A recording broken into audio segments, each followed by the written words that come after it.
Ibrahim Traoré ne joue plus le rôle du leader militaire. Il cible maintenant l'ordre économique. Ce n'est pas une nuance, c'est une transformation qualitative du conflit entre l'Afrique et l'Occident. Traoré accélère la renégociation des contrats miniers au Burkina Faso, augmente la part de l'État dans les mines d'or et les ressources stratégiques et utilise un langage explicitement anti-français centré sur le colonialisme économique et la souveraineté pan-africaine. Les déclarations officielles parlent de réformes économiques, mais en coulisses, des négociations dures avec les entreprises occidentales sont en cours.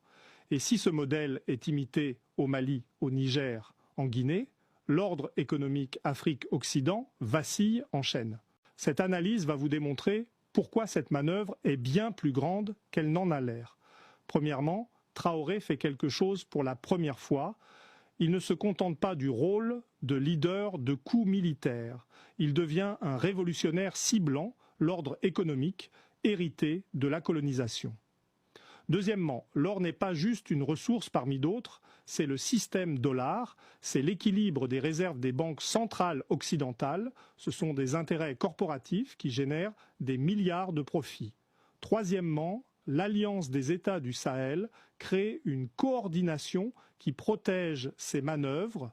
Si Mali, Niger, Burkina bougent ensemble, l'Occident ne peut pas riposter efficacement. Et quatrièmement, les médias occidentaux utilisent l'étiquette junte militaire pour rendre les manœuvres économiques de Traoré invisibles, évitant ainsi de créer la sympathie qu'un nouveau Lumumba générerait. Commençons par ce que Traoré fait concrètement.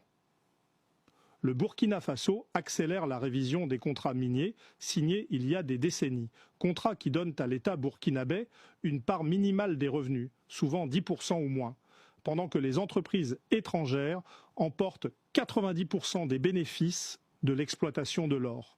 Traoré dit maintenant non. Nous voulons augmenter la part de l'État. Nous voulons renégocier. Et si les entreprises refusent, nous avons d'autres options. Nationalisation, expulsion, remplacement par des partenaires qui acceptent les nouvelles conditions. Russie, Chine, Turquie sont prêts à accepter des conditions que les entreprises occidentales refusent. Donc Traoré a un levier, il n'est pas isolé, il a des alternatives et les entreprises occidentales le savent.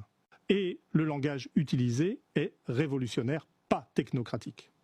Colonialisme économique, ces mots sont choisis délibérément parce qu'ils résonnent avec les populations